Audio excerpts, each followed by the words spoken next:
What's that, Bev? I was just going to tell you that Miss St. Jocks is going to take some notes, so Okay.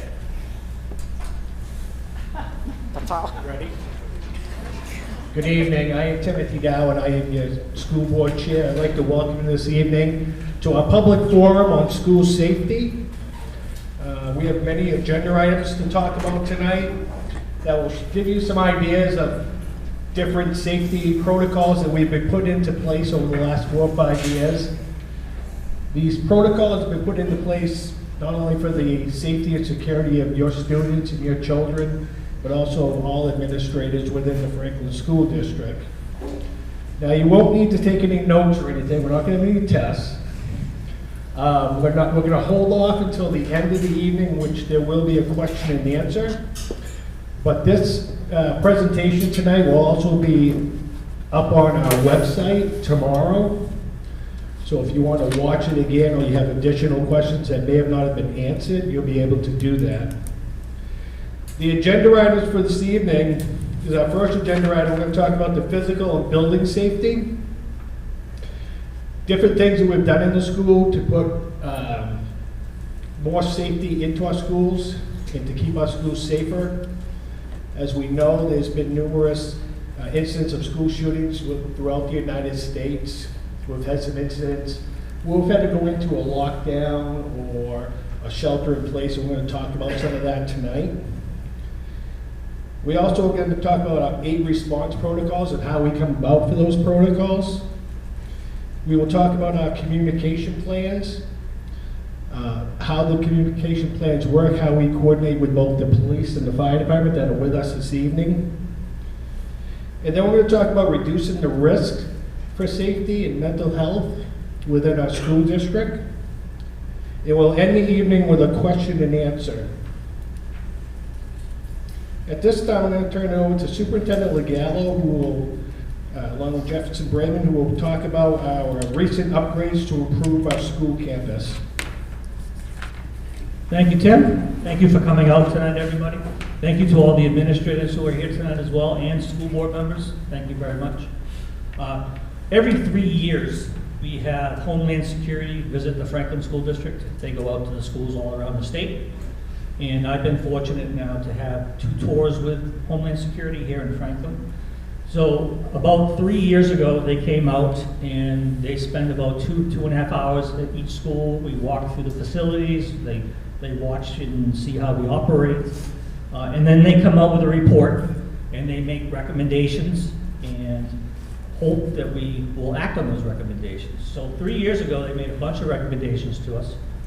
We met with the board. We made the state made a bunch of money available to us, and a lot of the upgrades that you see were made based off of those reports. So some of those would be the main entrance redesigns. Those of you who've been around for a while will notice now that we have either double or triple lock entryways.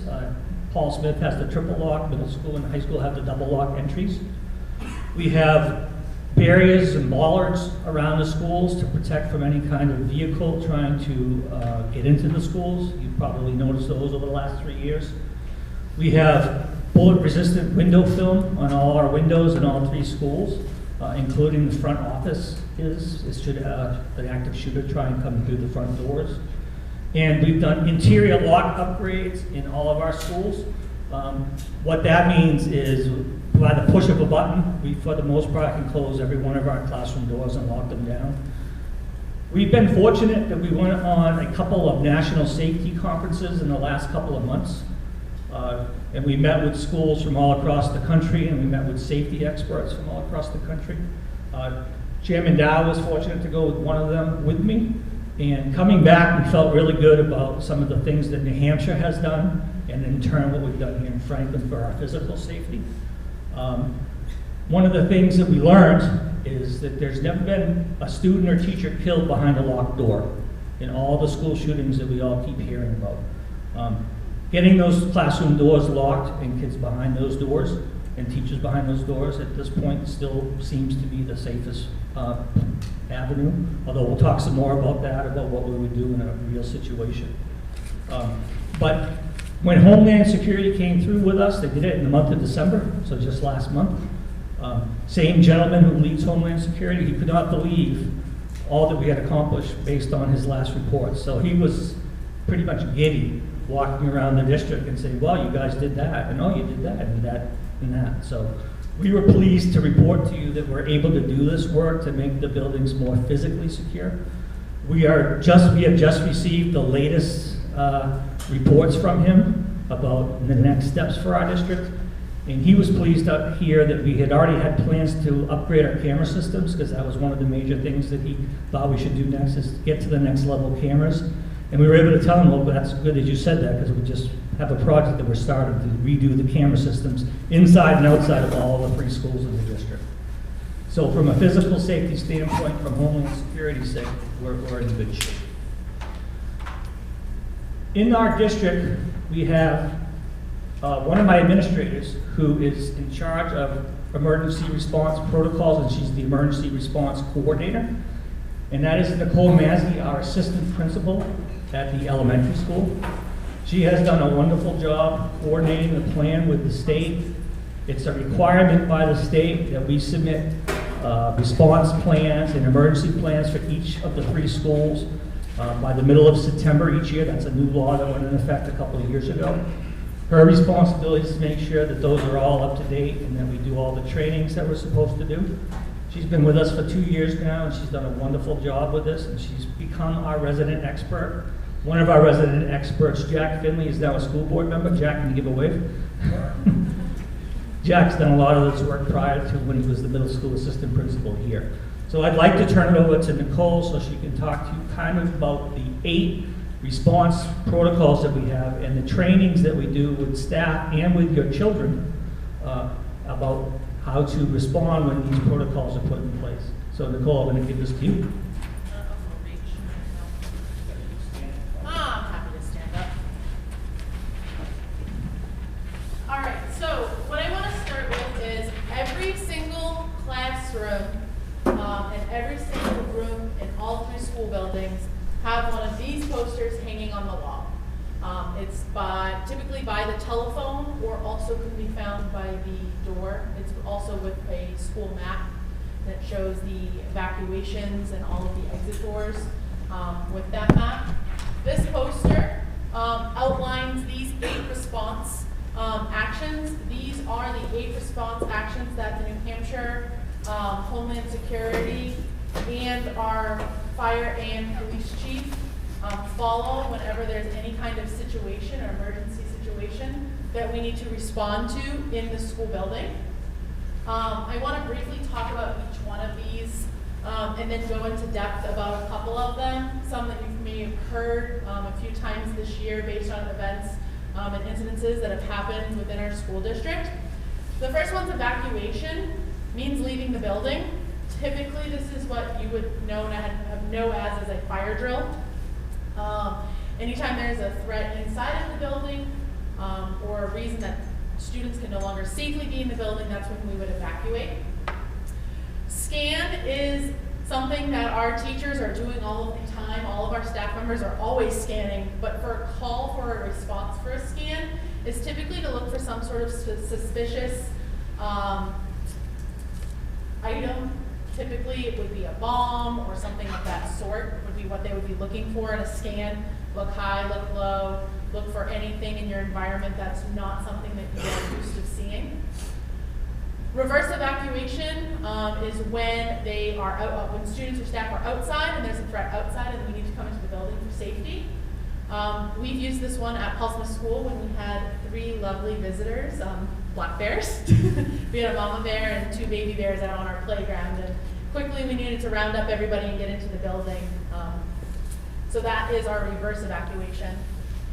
Shelter in place is often mislabeled. Shelter in place in our New Hampshire response calls and what we've confirmed with our emergency fire and police. Our shelter in place is when there is a hazardous chemical or something in the air that we can't have people be access to. So that's when you're going to be looking at taping off windows, covering doors, hazardous spills. You're not going to see that so much up here or at Paul Smith, but at the high school on that main drag where there's lots and lots of trucks coming by, that's where you might see a shelter in place being called. Drop, cover, and hold is exactly what it sounds like. Again, not a huge New Hampshire thing, but with the weather we've had, I don't want to jinx it, but those are typically earthquakes or any other kind of natural disaster that could cause movement of flying projectiles, whether it be ceiling tiles or chairs or what have you. Clear hallways and secure campus and lockdown are the next two that I really want to talk about in the next slide. Clear hallways is when we're trying to restrict movement. Can you go to the next slide, please? Thanks. Clear hallways is when we're trying to restrict movement throughout the hallways in the building. This is typically used for some sort of a medical emergency or where we're trying to protect somebody's dignity. If there's somebody having an issue out in the hallway and we don't want anyone to see what's going on, we'll ask for a clear hallways, which means that academics will resume in the classroom, but kids will not be allowed to switch classes or leave their classroom to go to the bathroom or things like that, because the emergency or issue that's happening is occurring in our hallways. Secure campus is a protect from a threat outside of the building. This means that we can switch classes, that there's nothing going on within the building that's preventing our academic functions.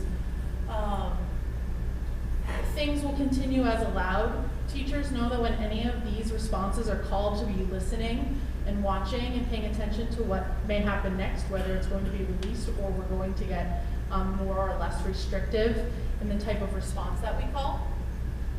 And a lockdown is a protect from a threat inside of the building. This is our starting point for an active shooter, in the sense that we're stopping all academic functions and we're going to, and I know that Chief and Mr. Legal will speak about this a little bit more, we're going to run, plan, and fight. In that sense of lockdown is when we're going to shut all of the windows, all of the shades, lock the doors, and then make a plan from there. Know that lockdown is not our active shooter protocol. It can be part of it. Other parts of it may include evacuation, if possible. And yeah, that's the differences between those 8 response protocols. And these are things that we sit together and plan at the beginning of the year when we rewrite our emergency operations plans. We sit together with all the administrators and we talk about the different specifics of each building. So what would a clear hallways look like at the middle school versus a clear hallways at the high school versus Paul Smith? Our reactions or the response actions that we use are going to be based on the safety of our students and in the space that they are. We also work really closely with fire and police to make sure that they know what our responses are. So if we say our school is currently in secure campus, they know what that means. Now I'm going to turn it back over. Thank you, Nicole. One of the big questions that we get, and before we get into the communication plan, as most of you know, we've had some incidents in our district this year where you've received robocalls from the school saying we're in lockdown, we're in secured campus, and not much else is said. And there's a reason for it. We're going to talk in communication plan will explain it, and our fire chief and police chief will explain why sometimes we do not give a lot of information out. Okay? And hopefully you'll have a better understanding on it. As Superintendent Legallo talked about, our communication plans are updated and gone over yearly because they have to be sent out to the Department of Education, okay? We have changing times in society all the time, so with the changing times, we have to change our communication plan, and that plan has to be approved by the Department of Education, okay? So it's not when you get that call saying that something's going on, it's not that we're trying to hide anything, there's just protocols in place for why we do it, okay? And we can talk about that. One of the things that showed that our communication plan is working extremely well, as most of you are aware of, a couple of months ago, we had the casualty of a bunch of schools in New Hampshire being called in saying that there was active shooters in our schools, okay? Our protocol and our communication plan was put into place. Police and fire responded. Superintendent with his administrative team did the response that was necessary and required in our communication plan, and everything worked out extremely well between parents, students, administration, police, and fire. We have an outstanding working relationship with both our police and fire department. They work very closely in keeping constant communication with our schools and any kind of safety issues that may come about. Chief Foss from the fire department is our emergency manager director. I'm right on that list? Yep. For the city of Franklin. Okay, so he has to approve and see all our communication plans. The police department under Chief Goldstein, he attended or sent a representative for all of our Homeland Security review that we just did in all of our schools, okay? The police department has constant communication and camera visibility in both our middle school and our high school, so they can see what's going on. We do have a very good communication with them. So if there is an incident, they're able to see what's going on. So I'm going to let Chief Foss and Chief Goldstein talk to you about our communication plan and how we communicate school information. So I'll turn it over. You going to start first, Dan? I'd like to start, thank you. So we have pretty much 3 primary modes of communication that we use. For stuff that is non-time sensitive, you know, the stuff that you can read at your leisure, we typically would use an email. So you'll see a lot of information that comes out from email, like events and different things like that. We do have the school app. How many, by a show of hands, how many of you have the school app on your phones? The school app is a wonderful communication tool because you can set it to your notifications to on. So any real-time pertinent information, it'll go right to your phone, right from the app. And that's what we use for real-time communication, as well as telephone calls. So anything that's really, really, really important that you need to know right away, we would use the telephone call and the app. But for other things that aren't time sensitive, we would use email and the app. So we use the email and the app simultaneously all the time. So I strongly urge you to download the Franklin School District app. It's on the Google Store, whether you have Android or iPhone. You put it right on your phone. It has access to all of our website information, and it has access to all our messaging and news. And like I said, the notifications are great because, you know, if we're going to have any kind of concern or issue at the school, that is what we use, so you'll have that real-time communication. And like I said, anything that needs to be known right away, like the day we had the hoax and the high school needed to be, the kids needed to be sent home, we got right on there. It was on the app, it was on the phone, parents responded, they responded appropriately, and everything went as well as you could expect for what was at the time perceived to be a true event, until we evacuated the building and found out about the hoax piece. So we can talk about that more later. With that said, I'd like to turn it over to Chief Foss and Chief Goldstein so they can talk about communication as well when they come on site. So.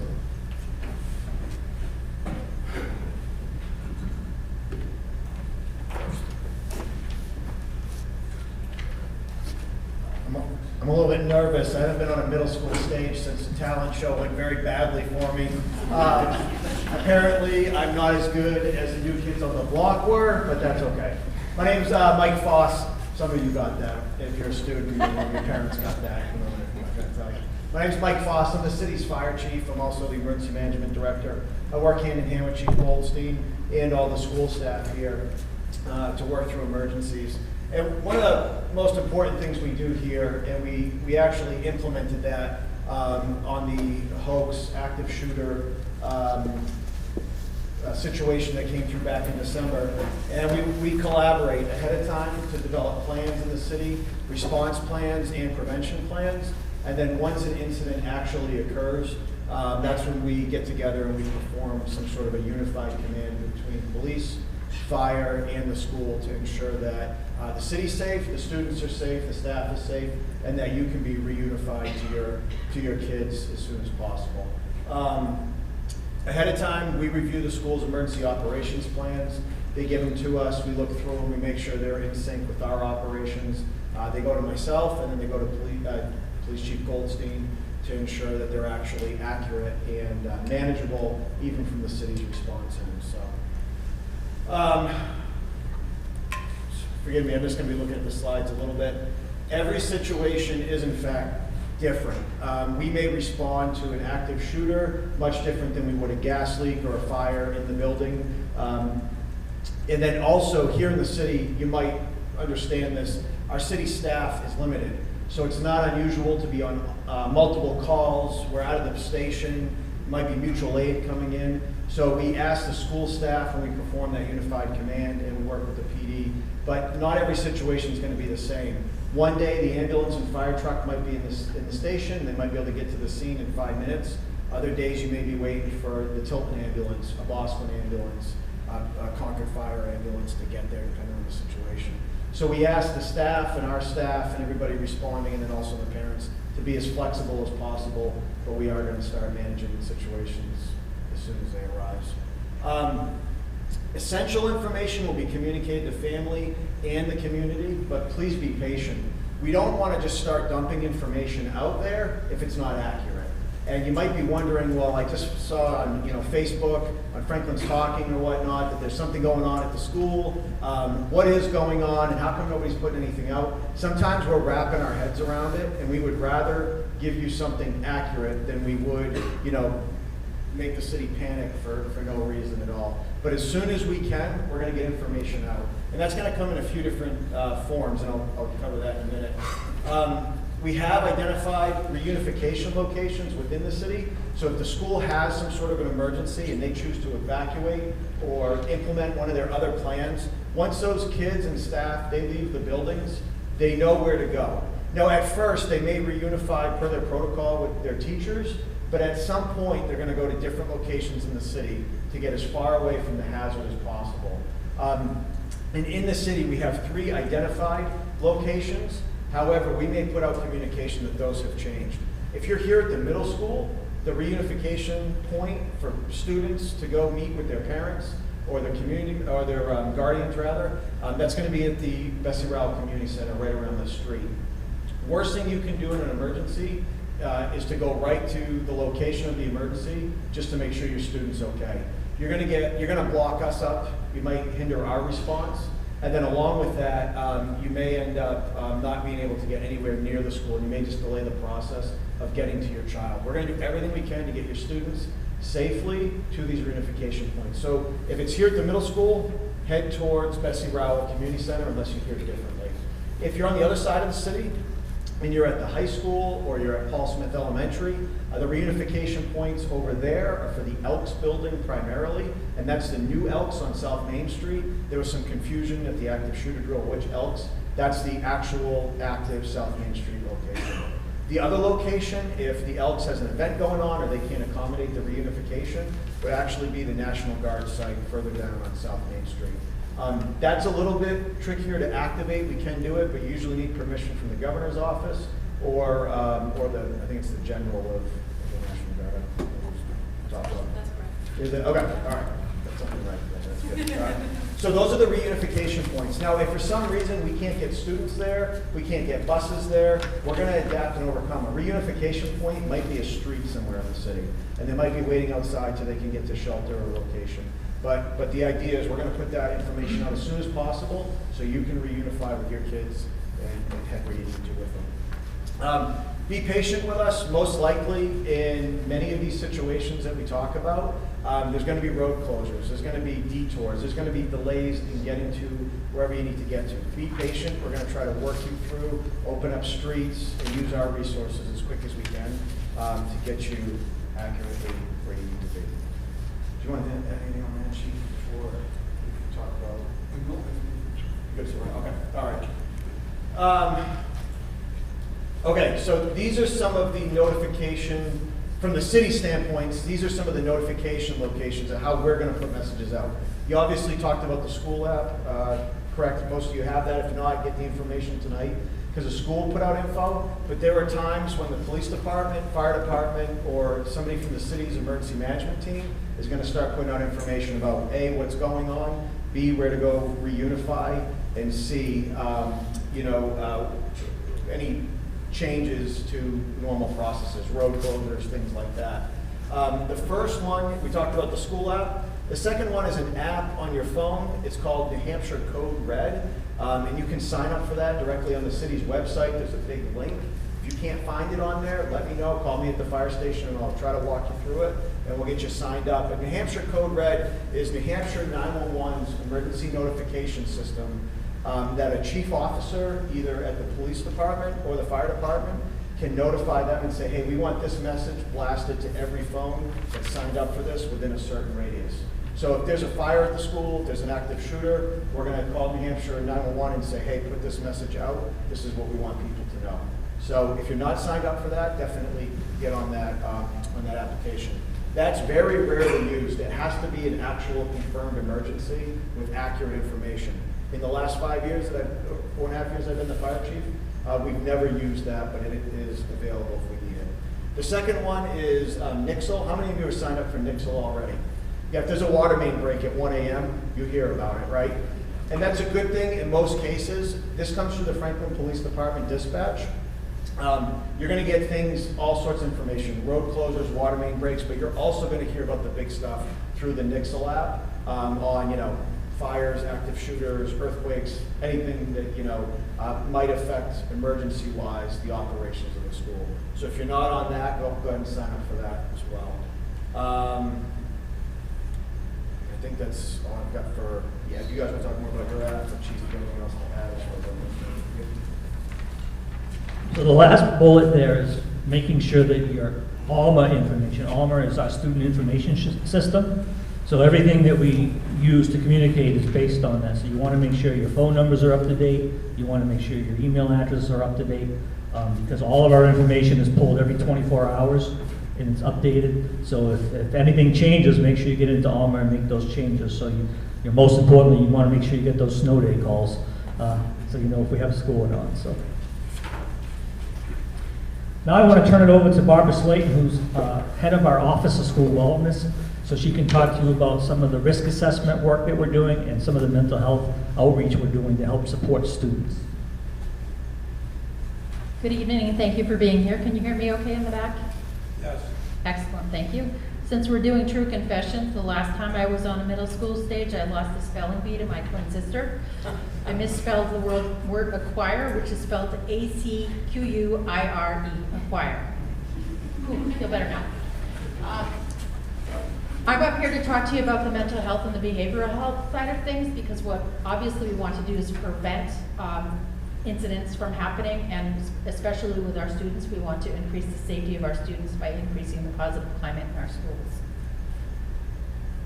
Approximately 2.5 years ago, we received a federal grant called the STOP grant, which stands for Students, Teachers, and Officers Preventing School Violence. As part of that grant, we've developed a behavioral threat assessment team, or a behavioral intervention team. We've been learning about evidence-based tools through the NBITA model, which stands for National Behavioral Intervention Team Association.